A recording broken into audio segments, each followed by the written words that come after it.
and welcome to Homeschool MBA, where we talk about different management business administration topics. Thank you for being here. Let's get started.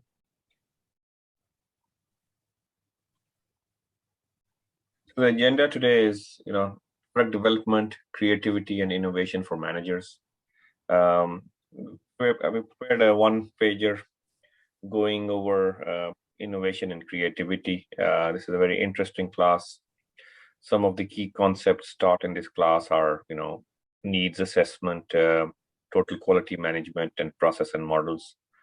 Hello, Professor. How are you doing? Let's discuss creativity and innovation. I'm good, and thank you very much. So today's talk is about creativity and innovation. Basically, it's all about thinking out of box. Before we get into this talk, let me tell you that Shakespeare said that creativity and spirituality go together. And back in 70s, IBM chief executive was holding a press conference in which one of the reporters stood up and said, "Sir, what are you going to invent next?" He said, "We have never invented anything in the past, and we are never going to invent anything in the future." The reporter said, "Sir, then what about these computers and the software and the hardware that you have developed and you have covered more than 70% of the market?" He said, "Look, this creation or innovation is by the science fiction writers. If you read the science fictions, those days Star Wars and those programs were very popular. Said, look at them. Actually, the science fiction writers, they create the idea, and we only implement it. So that's where we say that idea generation is the first very function about any creativity or innovation. And these ideas can come to anybody's mind. The process is like this. You perceive an idea or a product or a software or whatever it is. You perceive it in your mind. And you have a kind of image in your mind that this is what I want to do or this is what is required. And then you conceive it. You kind of give a shape to it or create a model of it. And once you have conceived it, then next stage is that you must believe it, that what you have conceived is achievable. And when you believe it, then you go and achieve it. Now, achieving it actually putting the idea which you perceived, conceived, and believed into a product. Be it, let's say, merchandise, be it a software, be it anything. Like, for example, the engineer who conceived the idea of electric motor. Now, and he created electric motor.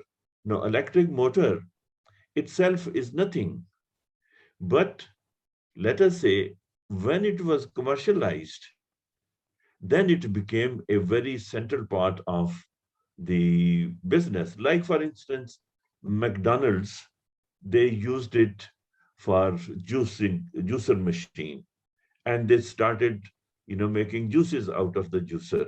So that means that the electric motor, which actually was, invented and created by an engineer, was now being commercially used by McDonald's, and they were making a lot of business out of it. So that's where the technology and the innovation is driven into the business, and the business then starts growing. So that's if say that this equation works like that.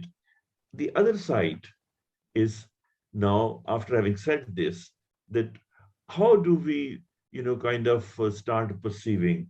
First of all, we have a first step that is called need assessment or needs assessment. Whatever business you are or whatever organization we are working, you have a clients, you have customers, and you have patrons and you have agents and all that.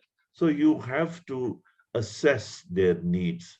Now, when we talk of needs, then there are two different, there is there are wishes and there are requirements or needs. So you concentrate on the needs, that what do my client need?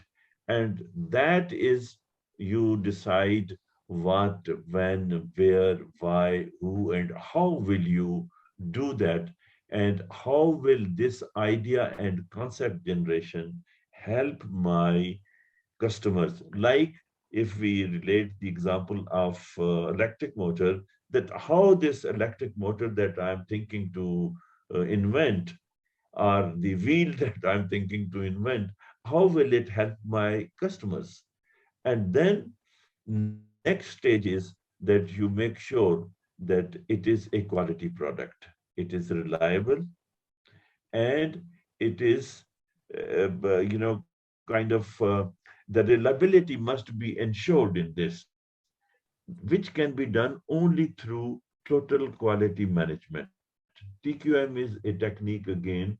What do we do in this TQM is that we create specifications of the product, be it software or be it hardware or whatever the product is. We create specifications, we create SOPs, and then we make sure that these specifications are met during the process of creation of that product.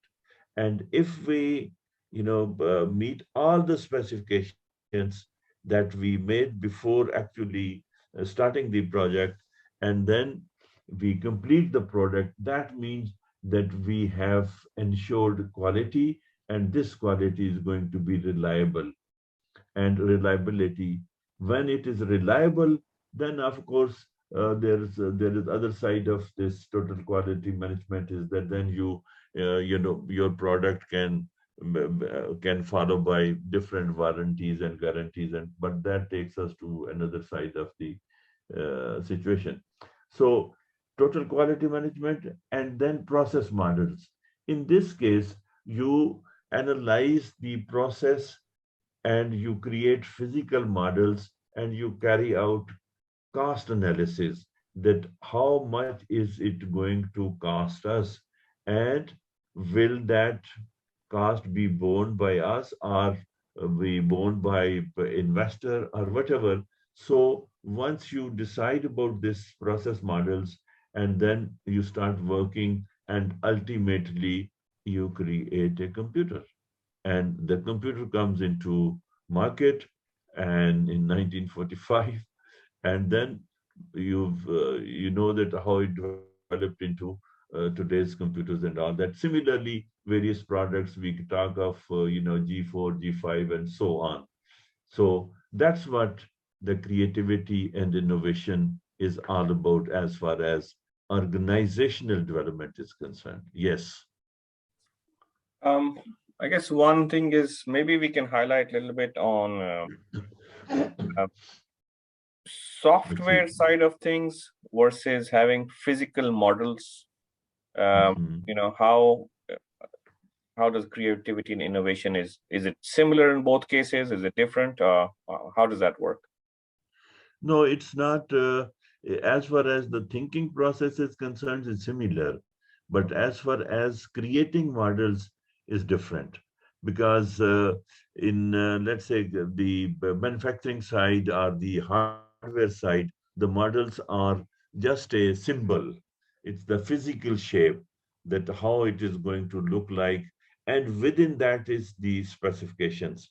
For example, you want to make a car, so you have made a model of the car, that how it is going to look like, how the front and the back and the windows and all that.